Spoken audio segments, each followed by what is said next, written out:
ఈ యొక్క ఆదివారము మనకి పట్టుదలతో ప్రార్థన చేయుడి, అప్పుడు నువ్వు విజయాన్ని పొందుకుంటావు అని ఈరోజు మొదటి పట్టణం మనకి తెలియజేస్తూ ఉంది. చూడండి, నిర్గమాకాండం ఒకసారి తీయమక్కడ. నిర్గమాకాండము 17వ అధ్యాయము 8వ వచనం.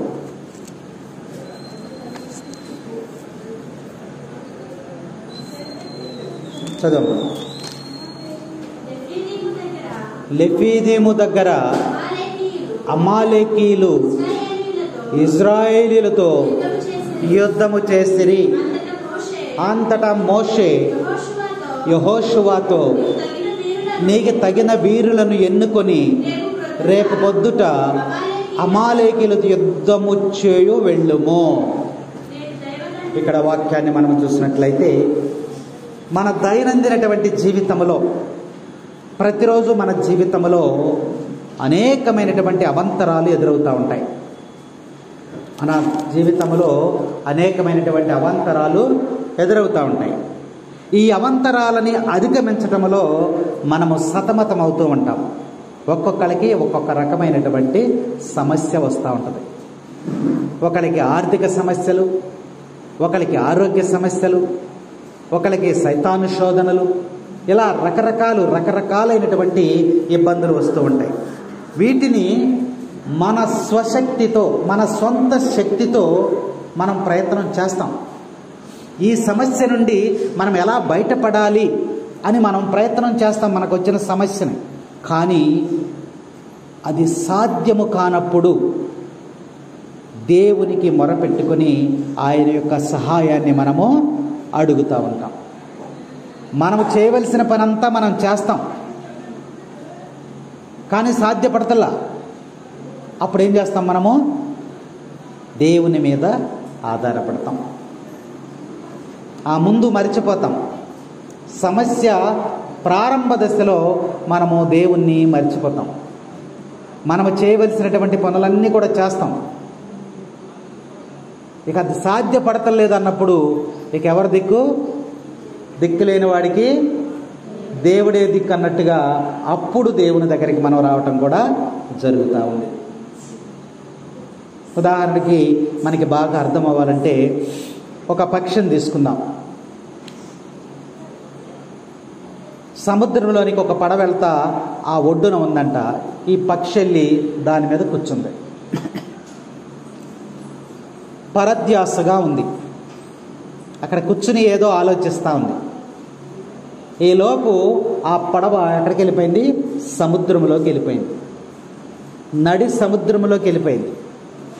ఇది పడవ మీద కూర్చొని ఆలోచిస్తుంది. అక్కడికి వెళ్ళిపోయిన తర్వాత దీని ఆలోచనలన్నీ అయిపోయిన తర్వాత గబిక్కన ఒక్కసారి తుళ్ళిపడి లేచి, నేనేంటి ఇక్కడ ఉన్నాను, బయటికి వెళ్ళిపోదాం అని చెప్పి ఎగరటం మొదలుపెట్టింది.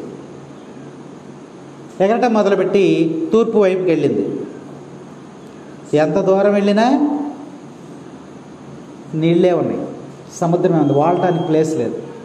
ఓహో, ఇటు దారి లేదు కాబట్టి పడమర వైపుకి వెళ్దామని పడమర వైపుకి వచ్చింది. ఇటు వచ్చినా గట్టు కనపడలేదు, ఇటు కూడా నీరే కనపడింది. తూర్పు పడమర అయిపోయింది. ఉత్తరానికి వెళ్ళింది, ఉత్తరం కూడా దారి లేదు. దక్షిణానికి వచ్చింది, అక్కడ కూడా దారి లేదు. ఇప్పుడు ఏం చేయాలి? అది ఎక్కడ వాలాలి? ఎటువైపున దారి లేదు కాబట్టి వచ్చి మళ్ళీ పడవ మీదే వాలింది. Praise the lord.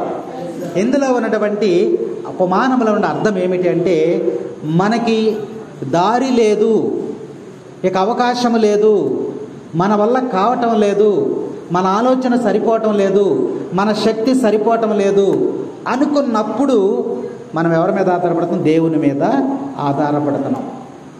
కాబట్టి దేవుని సహాయము కోరటం అనేది మన జీవితంలో ప్రతిరోజు జరుగుతూనే ఉంటుంది. ఏదో ఒకటి దేవుణ్ణి మనం అడుగుతాను. కొన్నిసార్లు మన కష్టాలు తీరనప్పుడు వాటి యొక్క ఉధృతిని మనం తట్టుకోలేనప్పుడు మరి అసంతృప్తితో మనం విసుగు చెందటం, నిరాశ చెందటం సహజంగా జరుగుతూ ఉంటుంది.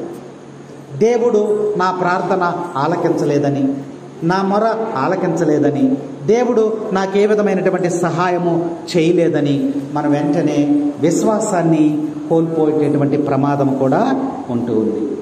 అందుకనే ఈరోజు మొదటి పట్టణంలో దేవుడు మనకు చక్కగా తెలియజేస్తున్నాడు. ప్రార్థనతోనే విజయమును సాధించాడు. అక్కడ ప్రార్థనతోనే విజయం సాధించాడు. ఇజ్రాయేలు ప్రజల తరపున మోషే చేసినటువంటి ప్రార్థనను మనం జ్ఞాపకం చేసుకోవాలి. ఇజ్రాయేలు ప్రజల తరపున అక్కడ మోషే చేసినటువంటి ప్రార్థనని దేవుడు ఏ విధముగా ఆలకించాడు అనేది మొదటి పట్టణంలో స్పష్టంగా మనకి తెలియచేయబడతా ఉంది.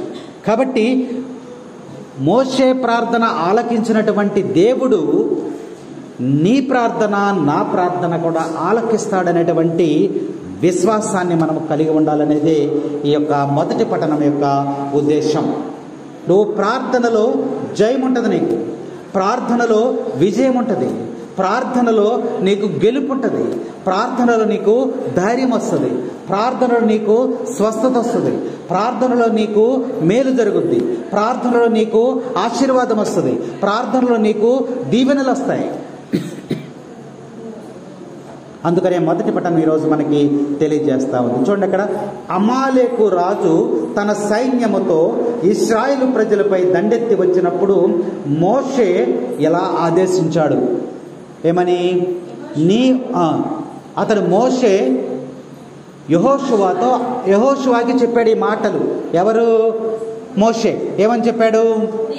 నీవు తగినంత వీరులను ఎన్నుకొని రేపు పొద్దుటే అమాలేకులతో యుద్ధం చేయటానికి వెళ్ళండి చెప్పాడు.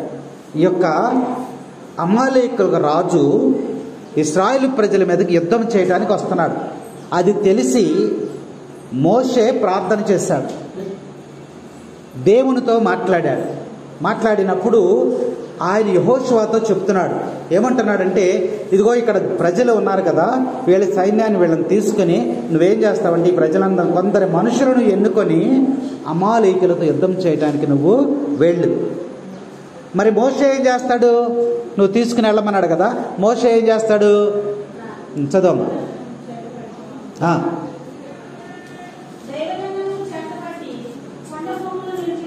నేను దైవదండనమును చేతపట్టి కొండ కొమ్మున నిలిచెదను. ఎక్కడ నిలుస్తాడంటే ఈయన, మీరు ప్రజలను తీసుకుని యుద్ధానికి వెళ్ళండి కొండ దగ్గరికి, నేను ఎక్కడికి వెళ్ళిపోతాను? కొండ మీదకి వెళ్ళిపోతా. ఏం పట్టుకుని? దండనము. మోషే చేతిలో ఏముంది? కర్ర ఉంది. మోషే చేతిలో కర్రే. కానీ ఇది కర్రే కదా అని మనం అనుకుంటాం. ఇది కర్రే కదా, ఈ కర్రతో మనం ఏం చేస్తాం అని అనుకుంటాం. కానీ దేవుడు ఆ స్వల్పమైనటువంటి అల్పమైనటువంటి విలువలేనటువంటి ఆ కర్రనే దేవుడు ఇక్కడ వాడుకుంటూ ఉన్నాడు. ఆ కర్ర ద్వారానే విజయమును చేకూర్చాడు మోషే జీవితాన్ని బట్టి.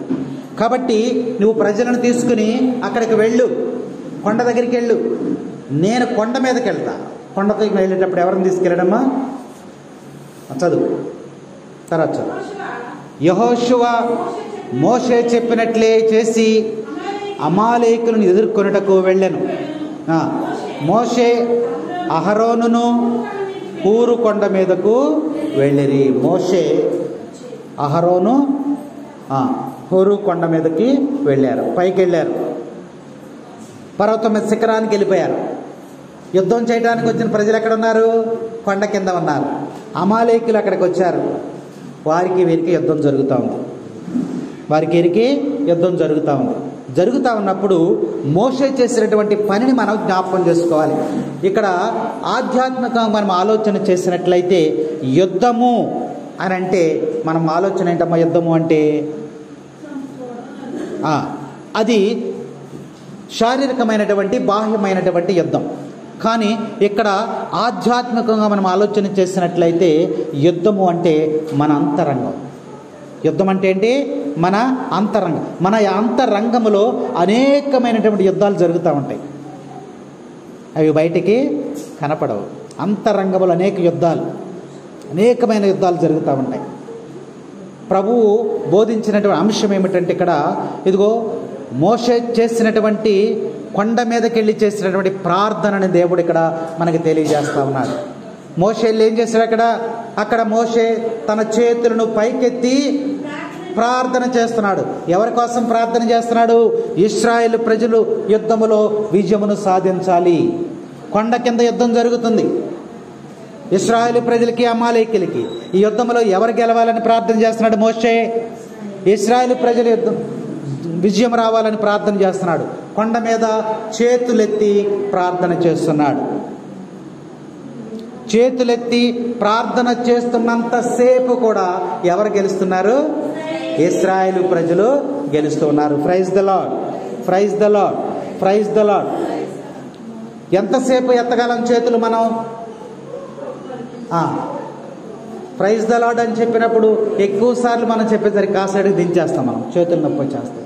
మోషే కూడా 2 చేతులు కూడా పైకెత్తి ప్రార్థన చేస్తున్నంతసేపు కూడా యుద్ధంలో ఇశ్రాయేల్ ప్రజలు గెలుపొందుతున్నారు.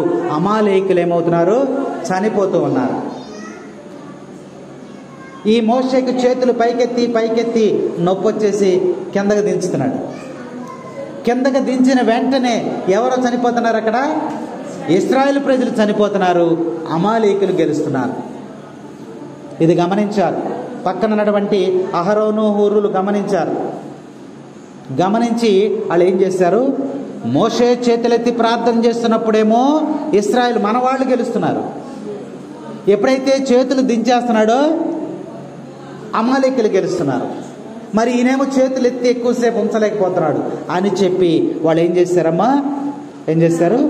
ఒక బండ రాయిలను తీసుకుని వచ్చి చేతులు ఇలా పైకెత్తి ఉంచినట్టు చేతి కింద రాళ్ళు ఉంచారంట. రాళ్ళు ఉంచి ఆ చేతులు పైకెత్తి ఉండేటట్లుగా ఆయనకు సహాయపడినట్టు వాక్యం మనకి ఇక్కడ తెలియజేస్తూ ఉంది. కాబట్టి 2 వైపులా కూడా మోషే చేతులు పైకెత్తి ఉండేటట్టు వాళ్ళు రాళ్ళు పెట్టి బండరు పెట్టి పైకెత్తేటట్టు ఉంచారు. అప్పుడు కింద యుద్ధములో విజయమును సాధించారు. Praise the Lord, praise the Lord. యుద్ధమో యెహోవాదే, యుద్ధమో యెహోవాదే, యుద్ధమో యెహోవాదే, యుద్ధమో యెహోవాదే. రాజులు మనకెవ్వరు లేరు, శూరులు మనకెవ్వరు లేరు, రాజులు మనకెవ్వరు లేరు.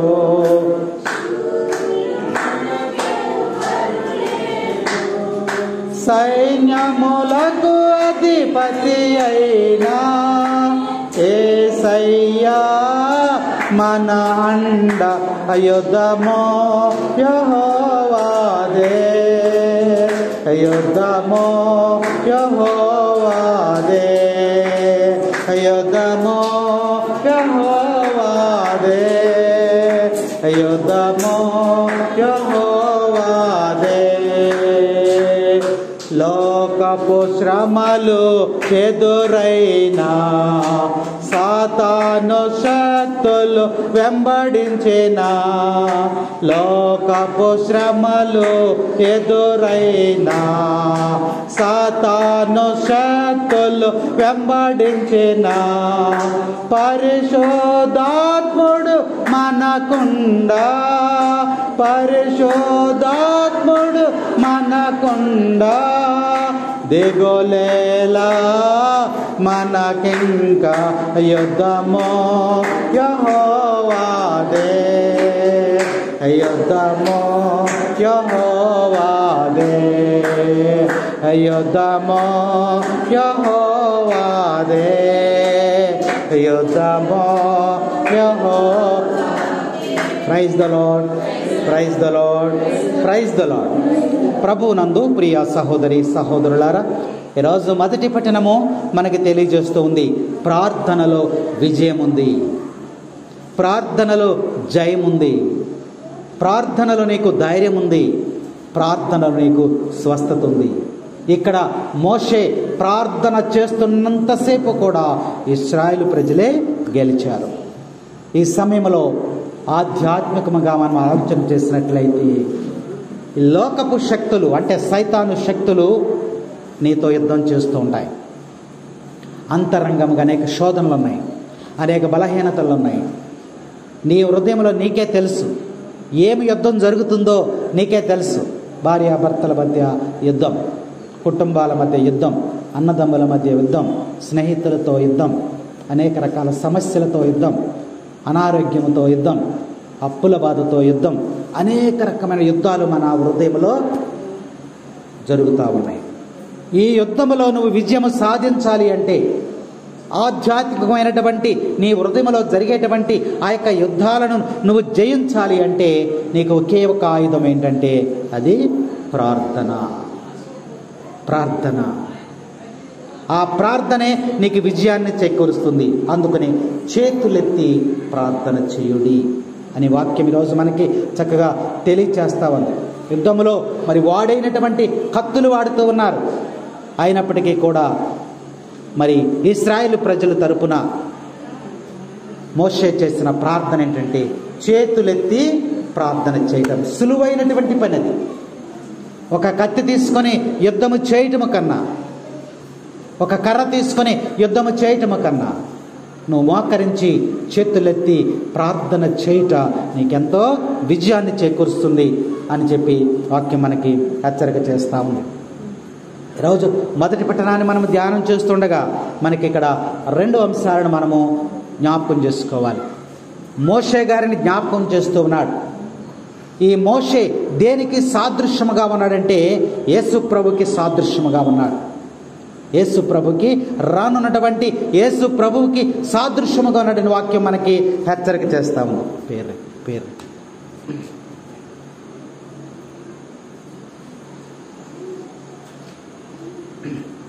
మోషే చేతిలో ఏముంది? ఆయన ఒక దండం తీసుకుని ప్రార్థన చేయటానికి కొండ మీదకి వెళ్ళాడు. మోషే చేతిలో ఉన్నటువంటి దండము దేన్ని చూపిస్తుందంటే దేవుని యొక్క శక్తికి చూపిస్తాము. మోషే చేతిలో కర్ర ఉంది. ఈ కర్రతో కొండని కొట్టాడు. ఏమైంది? కొండలోంచి నీళ్ళు వచ్చాయి. కాబట్టి మోషే తీసుకున్నటువంటి ఆ యొక్క కర్ర చేతిలో ఉన్న ఆ యొక్క దండము దేనికి గుర్తు అంటే అది దేవుని యొక్క శక్తికి గుర్తుగా ఉంది. కాబట్టి ఇశ్రాయేలు ప్రజలు యుద్ధములో విజయము పొందుతూ ఉన్నారంటే అది దేనికి గుర్తు అంటే కొండ మీద ఆయన చేసేటువంటి ప్రార్థన దేవుని యొక్క శక్తి అని మనము ఇక్కడ అర్థం చేసుకోవాలి. ఈ యొక్క కర్రే ఇశ్రాయేలు ప్రజలని ఎడారిలో నడిపించింది. ఈ చేతిలో ఉన్నటువంటి దండమే ఇశ్రాయేలు ప్రజలకు ఆహారాన్ని తెప్పించింది. ఈ మోషే చేతిలో ఉన్న దండమే వారికి కావలసినటువంటి దప్పికను తెప్పించింది. మోషే చేతిలో ఉన్నటువంటి కర్ర దేవుని దండమును చేతితో పట్టుకొని పైకెత్తి ఉంచుట మోషే మధ్యవర్తిత్వాన్ని మనం గమనించాలి. మధ్యవర్తిత్వం అంటే ఏంటి? మధ్యవర్తిత్వం అంటే ఏంటమ్మా? ఇప్పుడు ఇక్కడ ఇశ్రాయేలు ప్రజలు ఉన్నారు. ఈ ఇశ్రాయేలు ప్రజలు దేవుణ్ణి చూడగలరా? చూడలేరు. దేవుణ్ణి చూసేటువంటి శక్తి ఎవరికి కూడా లేదు. అలాని దేవుడు అక్కడ ఉన్నాడు, ఇశ్రాయేలు ప్రజలు ఇక్కడ ఉన్నాడు. వీళ్ళిద్దరికీ మధ్యవర్తిత్వముగా ఇక్కడ సమస్యను పరిష్కరించడానికి ఎవరిని అడిగాడు?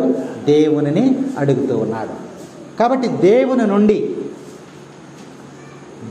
నుండి వర్తమానాన్ని ప్రజలకు, ప్రజల నుండి వర్తమానాన్ని దేవునికి అందించే మధ్యవర్తిత్వము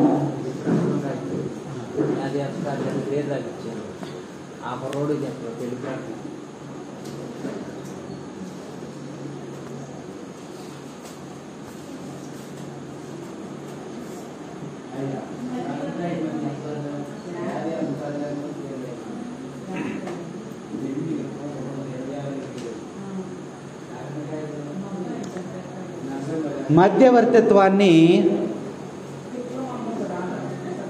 మోషే వహిస్తూ ఉన్నాడు. అలాగే విజ్ఞాపన చేస్తూ ఉన్నాడు. చూసారా? విజ్ఞాపన ప్రార్థన చాలా ముఖ్యం. విజ్ఞాపన ప్రార్థన అంటే విన్నవించుకోవటం, తెలియచేసుకోవటం, ఇతరుల కోసం చేయటం విజ్ఞాపన ప్రార్థన. మన కోసం మనం కాదు. ఇశ్రాయేలు ప్రజలను కాపాడమని మోషే కొండెక్కి చేతులెత్తి చేసేటువంటి ప్రార్థన విజ్ఞాపన ప్రార్థన. ఈ విజ్ఞాపన ప్రార్థన మరి మొరపెట్టి ప్రార్థన చేశాడు, విజయాన్ని వారు సాధించారు. దేవుడు అతని ప్రార్థనను ఆలకించాడని మొదటి పఠనం మనకి తెలియజేస్తా ఉంది. ఈ మోషేకి సాదృశ్యమే ఇదిగో యేసుక్రీస్తు ప్రభు. ఎలా చూపించాడో దేవుడు చూడండి. మొట్టమొదట పర్వతంపై చేతులెత్తి నిలుచున్నటువంటి మోషే క్రీస్తుకి సాదృశ్యముగా ఉన్నాడు. ఇశ్రాయేలు ప్రజలకు వాగ్దాత్త భూమికి నడిపించడానికి దేవుడు మోషేను వాడుకున్నాడు. ఇశ్రాయేలు ప్రజలందరినీ కూడా ఆ యొక్క వాగ్దానం చేసిన కానాను దేశానికి పంపించడానికి ఎవరిని వాడుకున్నాడు? నాయకుడుగా మోషేను వాడుకున్నాడు. మరి నూతన ఇశ్రాయేలు ప్రజలు అంటే మనం, నూతన ఇశ్రాయేలు మనలని మోక్షానికి నడిపించడానికి ఎవరిని పెట్టాడు దేవుడు? యేసుక్రీస్తు ప్రభు. ఆయన మోషేని అక్కడ వాడుకుంటే తర్వాత కాలంలో మోషేకి సాదృశ్యముగా యేసుక్రీస్తు ప్రభువుని పెట్టాడు. ఇశ్రాయేలు ప్రజల తరపున మోషే ప్రార్థన చేశాడు. మన తరపున ఎవరు చేస్తున్నారు? యేసు ప్రభు చేస్తున్నాడు. మన తరపున తండ్రికి యేసు ప్రభు చేస్తున్నాడు. ఇంకా చూసినట్లయితే పర్వతం పైన మోషే చేతులెత్తి మరి ఆ యొక్క శత్రువులపై విజయం సాధించట్లు ప్రార్థన చేశాడు. యేసు ప్రభు కల్వరిగిరి శిలువ మీద తన 2 చేతులు చాచి తన యొక్క మరణము ద్వారా మనందరికీ కూడా విజయాన్ని చేకూరుస్తూ ఉన్నాడు. ఇశ్రాయేలు ప్రజల యొక్క నాయకత్వాన్ని మోయటానికి మోషేకి దేవుడు ఆ యొక్క అవకాశాన్ని కల్పించాడు. కానీ యేసుక్రీస్తు ప్రభువు మరణించి పునరుద్ధరణైనప్పటికీ కూడా ఆయన మనము వెంబడించకపోయినట్లయితే మనకి మోక్షం అనేది లేదు అని చెప్పి ఈ యొక్క మొదటి పట్టణం ద్వారా దేవుడు మనకి హెచ్చరిక చేస్తున్నాడు. కాబట్టి మొదటి పట్టణములో ఉన్నటువంటి అంశం ఏంటంటే మనము మన బలహీనత వలన ఆయనను వ్యతిరేకించినప్పటికీ కూడా పశ్చాత్తాప హృదయాలతో మరలా ఆయన దగ్గరికి సమీపించినప్పుడు దేవుడు మళ్ళీ మనం దగ్గరికి చేర్చుకుంటాడనే వాక్యం మనకి హెచ్చరిక చేస్తూ ఉంది. కాబట్టి పట్టుదలతో ప్రార్థన చేసినప్పుడు నీకు విజయమును పొందుకుంటావు. నీ సమస్య ఏదైనప్పటికీ కూడా, చిక్కు సమస్యకు ఎవరు కూడా ఈ లోకములో విడదీయలేనటువంటి చిక్కు సమస్యను దేవుడు విడదీస్తాడు. మనము అర్థము కానటువంటి, మనకు అర్థము కాని, మన ఆలోచనకు అందనటువంటి విషయాలను దేవుడు మనకి విపులీకరించి తెలియచేస్తాడు. ఎప్పుడు అంటే అది ఎప్పుడు? ప్రార్థనలో. ప్రార్థనలో నీకు విజయం ఉందని చెప్పి ఈ యొక్క మొదటి పట్టణం ద్వారా దేవుడు మనకి ఈరోజు హెచ్చరిక చేస్తూ ఉన్నాడు. మీరు ప్రార్థనలో ఏమి అడిగినను మీరు దానిని పొందుకుంటారని నేను మీతో నిశ్చయముగా చెప్పుచున్నాను. ప్రభు చెప్పాడు. ఎప్పుడు అడగాలంట? ఎందులో అడగాలంట? ప్రార్థనలు అడగాలి. మనం దారంటే వెళ్ళిపోతాను, లేదా పడుకును, లేదా ప్రయాణం చేస్తాను, ఏదో చేస్తా అడిగితే అయ్యా నాకు ఇది కావాలంటే చేస్తాడా అనలేదు. ఆయన చెప్తున్నాడు, ప్రార్థనలో మీరు ఏమి అడిగినను అది నిశ్చయముగా మీరు పొందుకుంటారు. ప్రార్థనలు అడగాలి. ప్రార్థన అంటే ఏంటి? దేవునితో మాట్లాడటం. ఇది ఒకటి బాగా గుర్తుంది మనకి. ఇంకా దేవునితో సంభాషించుట. నీ సమస్యలను, నీ శోధలను, నీ అవసరాలను ప్రభువుకి తెలియచేయుట. అంతేనా? పరలోకము భూలోకము ఏకమయ్యేటువంటి సమయము. దేవుడు ఎక్కడున్నాడు? పరలోకములో. నువ్వెక్కడున్నావు? భూలోకములో. నువ్వు ఇక్కడ మోకరించి ప్రార్థన చేస్తే ఈ ప్రార్థన ఎక్కడికి వెళ్తుంది? పరలోకములో. పరలోకములో దేవుడు విన్న తర్వాత నీకేం చేస్తున్నాడు? అక్కడి నుంచి ఇక్కడికి తగినటువంటి సమాధానాన్ని ఆయన పంపిస్తూ ఉన్నాడు. అంటే ప్రార్థన చేసేటువంటి సమయము పరలోకమును భూలోకమును కలిపేటువంటి సమయం. అత్యంత విలువైనటువంటి సమయము. ప్రార్థనా సమయము నీ జీవితంలో విలువైనటువంటి సమయం. ఆ ప్రార్థన సమయము నిన్ను దీవించేటువంటి సమయము. ప్రార్థన సమయము నిన్ను ఆశీర్వదించేటువంటి సమయము. కాబట్టి నువ్వేం చేయాలి? నీకు భయం వేస్తుంది, మోకరించి ప్రార్థన చేయి, నీకు ధైర్యాన్ని ఇస్తుంది. ప్రార్థనలో నువ్వు ప్రతిదీ పొందుకుంటావు. అడుగుడి అడుగుడి, ఇంకోసారి అడుగుడి. ఏమడగాలి? మనం ఏమడగాలి? 2-3 ప్రశ్నలు వేసుకుందాం. ఎవరిని అడగాలి? ఎందుకు అడగాలి? ఎప్పుడు అడగాలి? ఎలా అడగాలి? ఎలా ప్రశ్నలు వేసుకోవాలి. అడగమని అడగదని ఏది పడితే అది అడగకూడదు. మనం అడిగినది ఎవరికి ఇష్టమై ఉండాలంట? దేవునికి ఇష్టమై ఉండాలంట. అక్కడ ఏం చెప్తున్నాడు? సొలొమోను రాజుని జ్ఞాపకం చేస్తున్నాడు ఆయన రాజుల గ్రంథంలో. ఏమంటాడంటే, నీవు చేసినటువంటి ప్రార్థన నాకు చాలా ప్రీతి కలిగించినది అంటున్నాడు దేవుడు మాట్లాడుతున్నాడు. సొలొమోను, నువ్వు అడిగినటువంటి విషయం అందు చూసావా, అది నాకు సంతోషాన్ని ఇచ్చింది. ఏమడిగాడు? ఎందుకు జ్ఞానం? రాజ్యములు ఎవరున్నారు? ప్రజలు ఎవరు? మనమే.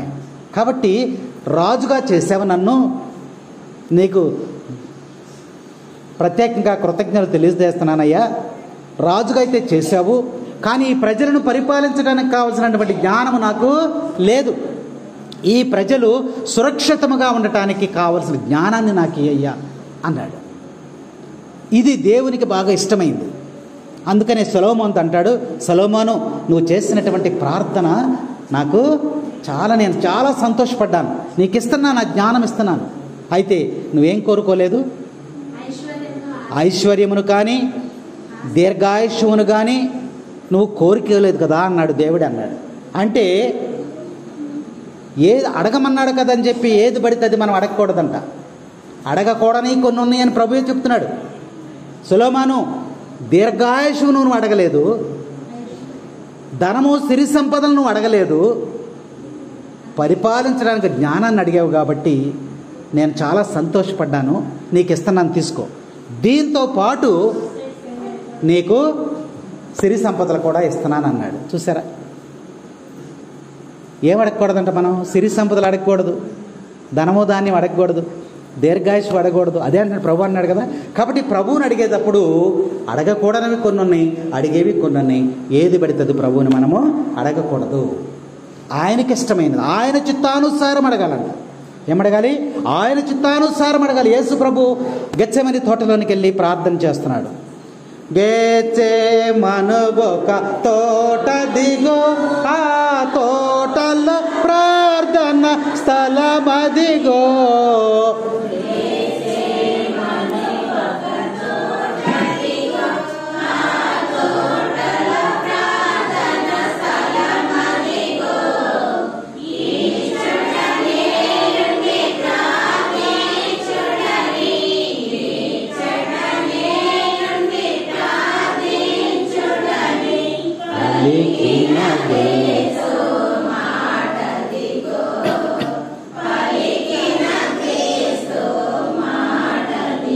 Praise the Lord, praise the Lord. యేసు ప్రభు ప్రార్థన చేస్తున్నాడు. అక్కడ ఎక్కడ చేస్తున్నాడమ్మా? ఎందుకు చేస్తున్నాడు ప్రార్థనకి? ఆయనకి కష్టం వచ్చేసింది, ఆయనకి బాధ వచ్చేసింది, ఆయనకి శోధన వచ్చేసింది. మానవ బలహీనత బయటపడిపోయింది. అమ్మో, ఈ సిలువెట్ట మొయ్యాలి, కొరడాలతో కొడతారంట, ముళ్ళ కిరీటం పెడతారంట, సిలువు మరణం అంట, ఇవన్నీ బాధలు నేను ఎక్కడ పడను అనే భయం ఆయనకి వచ్చేసింది. వచ్చేసినప్పుడు ఎక్కడికి వెళ్ళాడు ఆయన? గెత్సేమని తోటలోనికి, ఒంటరిగా ఉండటం కోసం గెత్సేమని తోటలోనికి వెళ్ళాడు. వెళ్ళి అక్కడ ప్రార్థన చేస్తున్నాడు. మరి దేవుని యొక్క వాక్యేంటి? మీరు ప్రార్థనలో ఏమి అడిగినను నిత్యముగా మీరు పొందుకుంటారన్నాడు ఒక మాట. రెండవ పాయింట్ అంటే ఆయన చిత్తానుసారం చేసినప్పుడు మాత్రమే దేవుడు మన ప్రార్థన అంగీకరిస్తాడని వాక్యం చెబుతుంది. యేసు ప్రభు అక్కడికి వెళ్ళి అంతమందికి అద్భుతాలు చేశాడు కదా ఆయన. మరి ఆయన కాపాడుకోలేడా? అనేక మందికి అద్భుతాలు చేశాడు కదా. ఆయనకి భయం వచ్చేసి మోకరించి ప్రార్థన చేస్తున్నాడు. తండ్రి, అదే చెప్పాలి మీరు, తండ్రి నీ చిత్తమైతే. ఎవరి చిత్తం ప్రకారం చేయాలి? దేవుని యొక్క చిత్తం ప్రకారం ఉండాలి నీ ప్రార్థన. నాకు అది కావాలి, ఇది కావాలి, ఇది కావాలి, అది కావాలంటే కుదరదు. యేసు ప్రభు కూడా తండ్రి దేవుని ప్రార్థన చేస్తున్నాడు. తండ్రి నీ చిత్తమైతే ఈ పాత్రను నా నుండి తొలగించము. అయ్యా, నేను ఈ మొయ్యలేను, నాకు ఈ వద్దు అని అడగల. ఎవరి చిత్తం అవ్వాలి? అది దేవుని చిత్తం అవ్వాలి.